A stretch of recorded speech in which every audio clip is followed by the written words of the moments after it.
And now that we're done with that, there is something else that I want to talk about because this came up like 2 days ago, and for this I am gonna have to make the window source a little bit larger just so that it can be seen in more detail. So we're gonna kind of put a pause on the balloons for just a moment, and we're also getting real close to the camera. Hello, everyone. Uh, this was an interesting moment over on Twitter. So this tweet was posted 2 days ago, and like as someone who very much enjoys Dungeons and Dragons, I think that like Dungeons and Dragons discourse is something that I very much enjoy speaking on.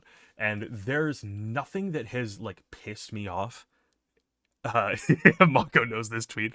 This is truly just such an insane take. So we'll read it out here. It's from the account Nerdcognito. Obviously, don't go and harass Nerdcognito. But first of all, like there's so much on here that's just insane things to like write as a statement. So we have Critical Role's Brennan Lee Mulligan. First of all, he's not Critical Role's. He was on Critical Role for this campaign, but really you would want to say Dropouts or Dimension 20's Brennan Lee Mulligan. But it's ditch D&D's dice in Campaign 4. No roll needed because a PC monologue was quote-unquote too good. Performance now overrides actual gameplay.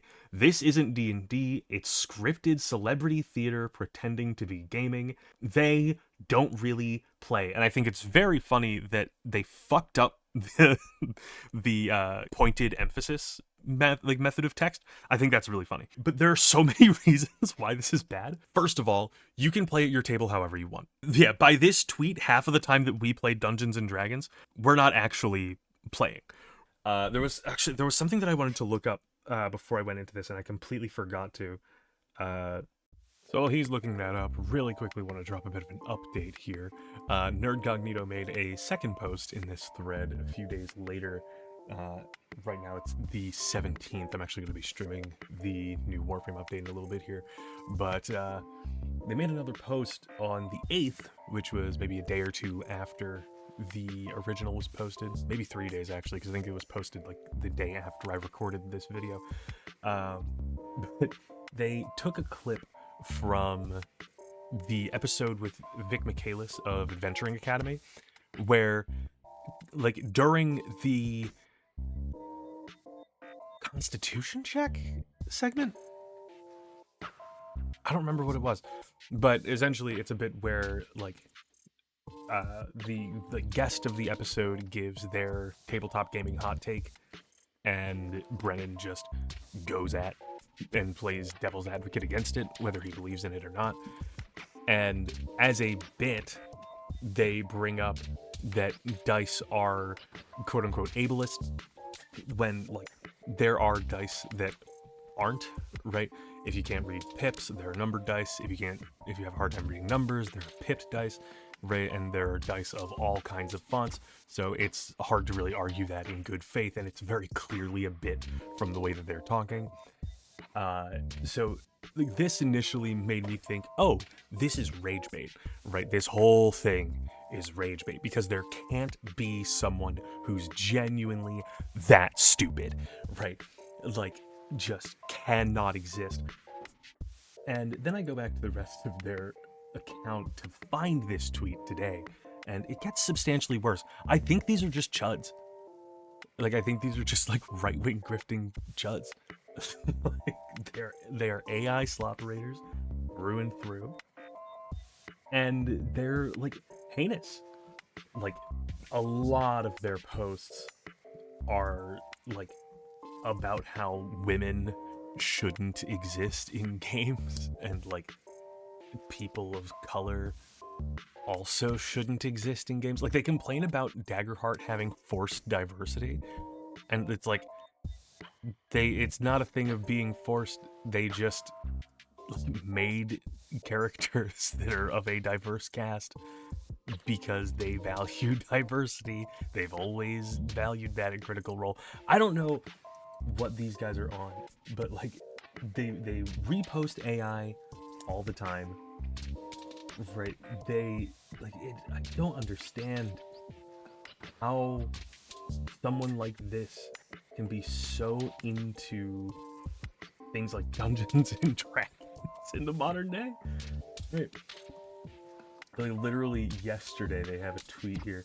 Modern gaming's woke ecosystem continues to leverage DEI to elevate female GMs and sideline men. Where? Where? Show me more female DMs. Show me more DMs that are POCs. Like, show me more the non-binary DMs. Right? I want to see more, because right now, the big names, there's one that isn't a white man. It's Abria Iyengar. Like, show me, right? Prove it. You have no source on that.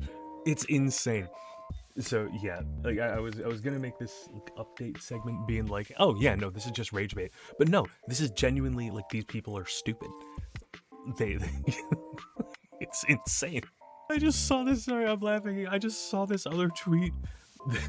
He just goes, continuing their bad advice, they push an extensive session 0, a thing that is good, you know, establishing boundaries and like expected behaviors for the game. They say, let's pull out the consent checklists, X cards, and after parties. It's like, yeah, I think the consent forms are probably a good thing. It's like, hey, is there some stuff that I should probably avoid or like let you know that's coming up so that you can be like mentally prepared to undertake it, right? Because, you know, you might have been traumatized by something in the past, right? Like also the concept of like consent being a bad thing to get is the craziest self-report. Like, okay, virgin, like you've never had sex. Imagine just not having a grasp of consent. It's so crazy. So if we scroll down, right, obviously there's a community note, and we'll get into what it says in a minute, because it was also kind of my criticism of it. But this reply for like clarification, supposedly, is hilarious. Because the bottom line is, if you're telling a story, you're not playing the game. Roleplay can and should be rewarded with XP bonuses or advantage or in some other way. It does not, however, change the game into a campfire tale. First of all, I've watched Campaign 4. I think I know roughly what this is about. So, this I was like relatively aware of, just at like a perfunctory level of like, oh, this is like the original, like the first standalone D&D module. It is a blood boiling take. And I do think that it might be rage bait, but that is to be seen. So, just a quick overview of the contents. Palace of the Vampire Queen is a simple scenario for TSR's D&D game set on the Isle of Baelor in the Misty Isles archipelago. A vampire queen has kidnapped a dwarven princess, and the heroes must rescue the princess. Check it out. That's a story. So, like, it's so crazy that like this account that claims to be like an arbiter of nerd culture doesn't understand that a beginning, middle, and end means that there is a story, right? There's a story here, right? There is a setup. Vampire Queen has stolen the princess, right? There is the stakes. The princess, like it is exactly. The game is a story, and that's why it's happening. Right? Like there is no D&D without some semblance of story. And like I think it's insane to say if you're telling a story, you're not playing D&D. You're more interested in playing war games. You would be more interested in playing Warhammer. And like it's fine. If you want to play a dungeon dive, isn't really story based, right? There's not really much to it. It's just like essentially choosing rooms and facing the consequences of those rooms until you reach the end of the dungeon. You can play D&D like that, but it would be great to call to attention. And friend of the channel, I believe it was Jammer, but it might have been Foot. I think it was actually Foot. If we go over to my quote tweet, right? We'll get into this first sentence in a second, but yeah, from Foot. It's literally in the DM's guide. to ignore the dice sometimes, right? Like this is a valid style of play. And it's insane that this arbiter of nerd culture is saying ignoring dice is wrong. It's like, well, I think that Wizards of the Coast would disagree. Because I think even in first edition, this was kind of a thing of like, yeah, the dice are important, right? But you don't have to rely on the dice for outcomes. Just because, like, if a player does a really good job role playing something, and you're like, okay, cool, give me persuasion, right? Or like, give me intimidation, or give me deception, and then they fail despite giving like a super like in-depth crazy performance, just give it to them. You don't have to roll a die for every little thing. Yeah, exactly, like that too. And if it ends up being low enough, it's like you may as well just not roll. Right? It doesn't matter. You can just kind of go for it. Like that's like it's fucking insane thing to say. And I was thinking like, I have to take a look at this account because there's no way that someone who's actually a nerd is saying something so insane. Right? Especially when you say that like you're a podcast focusing on classic gaming and TTRPGs. But if we go over here, nothing extremely out of norm. There's a little bit of something weird happening up here, but it's hard to see. It's not something that like if you have like a not discerning eye, there's nothing immediately concerning here. But then you scroll down a little bit and you see pinned this. And the more that you look at this, the more things you realize. There's just something weird going on. Like, you look at it and you realize more and more that this is very definitely an AI generated image. Like, it's not incredibly easy to tell at first glance, but there are some like telling things in this. This is presumably something that's supposed to be on this guy's like shirt, but it ends up overlapping with the battle axe. There's also some like weird shape happening at the base of this, like it wanted to draw an insignia and didn't.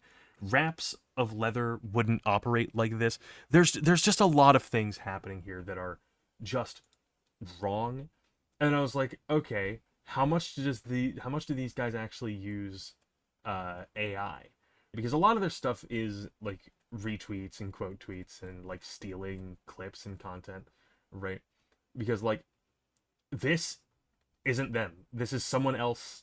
This is someone else's creation, and they've just like posted it. But if we go into their media, and we kind of scroll down, there's one in particular that is like cementedly like, oh yeah, this is AI generated. I want to see if I can find it because it's so flagrant. What was that? But like the point is, right? You can see it in this image too. You can see it here. They use generative AI, which to me indicates someone who is not super who like lacks curiosity at a fundamental level. Like it would have been so easy to just like have someone make this these elements, and they just didn't. They were just like, hey, we're gonna use AI, and I think that nullifies your opinions at a base level. Like there's something to be said about like judging people for engaging in like coping mechanisms along the lines that I was talking about before in the proximity chat portion. Like when you're talking about like maladaptive daydreaming and maladaptive escapism, that is something that very quickly turns into an addiction. Like it's very addictive, but like it's weird. And this take is bad. I think you're allowed to play at your table how you want. If you want to play dice heavy, you can play dice heavy. If you want to play D&D diceless, you can do that too. So thank you for the 115 bits, Nix. Right? Like if you want to play without dice, you can do that. But what you're not allowed to do is criticize the manner in which other people play their game, because the people who are playing that game have come to a consensus on how the game works. They have all been informed on how the game is going to operate, and that's the long and short of it. That's all that there has to be. That's all that there is. And as a result, here we are. Dungeons and Dragons exists. If you have a problem with that being the core of the system, get the fuck out. Like, this is the most, like, poser fucking tweet. Like, the most poser take I've ever seen about D&D. And, like, you scroll down, and you have, you have where was it? There's this, right? First of all, another AI generated profile picture. We have, I'm more puzzled as to why Critical Role made an entire tabletop game and then decided to stick to the disaster that is 5e instead of using their own product. 5e is the most polished instance of D&D, by the way. And it's crazy to think that. Like, and also, Brennan is the DM. Like, he's more used to D&D than any other system. He's allowed to use D&D, even though it's like their show is affiliated with Darrington Press. Like, otherwise they wouldn't have allowed Brennan to use D&D. They would have been like, hey, use Daggerheart, right? But Brennan's more familiar with D&Ds. Like, let him. But then, like, this person says, like, Mercer and Mulligan are a huge part of why D&D died. D&D isn't dead. It's actually stronger than it's ever been. But no, I think that Mercer and Mulligan have been really, like, strong forces in bringing D&D to a more mainstream audience. And you wanted D&D to be a walled garden. And it's not. And fuck you if you think it would be. Because that's gatekeeping. And gatekeeping is bad. So, Brennan and Mercer are not the reasons that D&D is dying. There is a much better reason for why D&D is about to die, right? And it's Wizards of the fucking Coast. It's Hasbro. Actually, it's not WotC. It is Hasbro. It is exclusively Hasbro, right? Because if you're not familiar, we'll use this tab here. Recently, one of the heads over at Hasbro has decided to kind of say publicly, hey, we're going to change the method by which D&D content drops operate and make it a live service, essentially DLC thing, right? That you can't share with your table, even with D&D Beyond, right? And like kind of one of like the big allures of D&D Beyond is you can share your resources digitally with your table by an official channel instead of like essentially pirating the game to your friends, right? I think that like the original intent of D&D Beyond is actually cool as fuck, right? I think that's really like good. But now Hasbro is saying, no, that means we're not making enough money. Use Pathfinder. Yeah, that's a good reason to change over to Pathfinder. The problem isn't Brennan Lee Mulligan and Matthew Mercer. The problem is literally Hasbro. They're literally saying, hey, Dungeons and Dragons is now digital first, and people should be excited about it, but it's actually just bad. And like it's truly insane.